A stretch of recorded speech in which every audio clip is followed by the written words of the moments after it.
بسم اللہ الرحمن الرحیم الحمدللہ رب العالمین والصلاة والسلام علی سید الانبیاء والمرسلین۔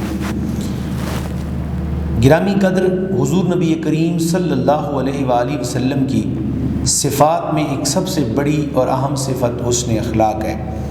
رب کریم نے سرکار عالمین صلی اللہ علیہ وآلہ وسلم کو اعلیٰ اخلاق کے اعلیٰ درجوں پر فائز کیا۔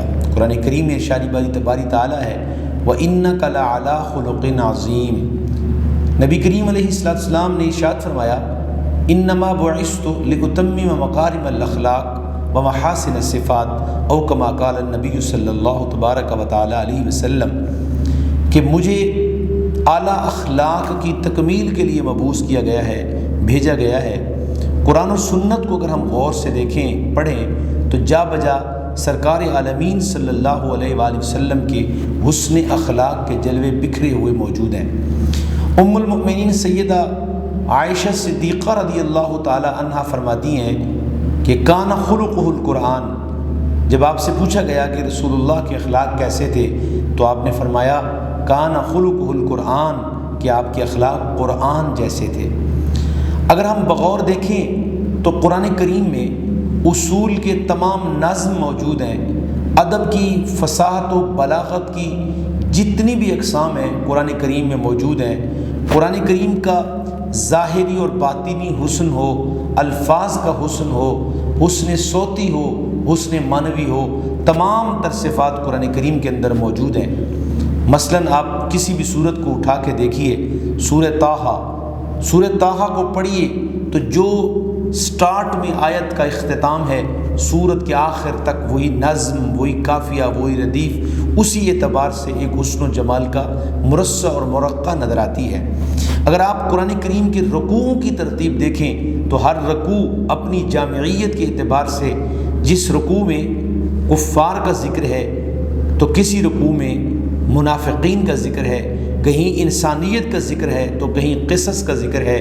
الغرض اس اعتبار سے بھی قرآن کا حسن اعلیٰ درجے پر فائز ہے۔ سورہ والضحیٰ کو دیکھیے، والضحیٰ واللیل اذا سجا۔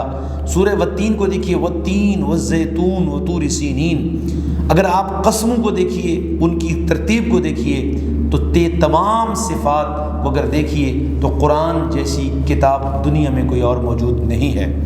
ام المؤمنین سیدہ عائشہ صدیقہ رضی اللہ تعالی عنہ کا یہ فرمانا کہ رسول اللہ کے اخلاق قرآن جیسے ہیں، تو قرآن تو وراء الورا ہے، تو پتہ یہ چلتا ہے جیسے قرآن اپنی جامعیت میں بے مثل و بے مثال ہے، اسی طریقے کے ساتھ رسول کریم صلی اللہ علیہ وآلہ وسلم کے اخلاق کریمانہ اپنے طور پر اتنے کامل اور اکمل ہیں کہ دنیا میں ان جیسا کہیں اخلاق بھی نہیں ملتا۔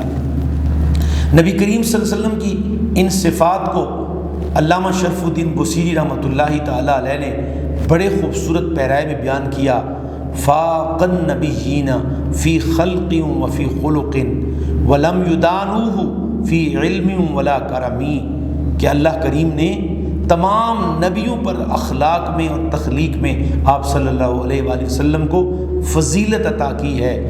ولم یدانوہ فی علم ولا کرمی، اور آگے فرماتے ہیں کہ علم اور کرم میں، بخشش میں، عطا میں اللہ تبارک و تعالی نے جتنے بھی انبیاء کو مبعوث فرمایا، کوئی بھی آپ کا ہم پلہ نہیں ہے۔ آئیے، حضور علیہ السلام کی ولادت باسعادت کا مہینہ ہے، حضور کی اخلاق کریمانہ کی ان پاک رویوں کو دیکھتے ہوئے ہم کوشش کریں کہ ہم بھی اخلاق کریمانہ کو اپنائیں، اللہ تعالی عمل کی توفیق عطا فرمائے۔ وآخر دعوانا الحمدللہ رب العالمین۔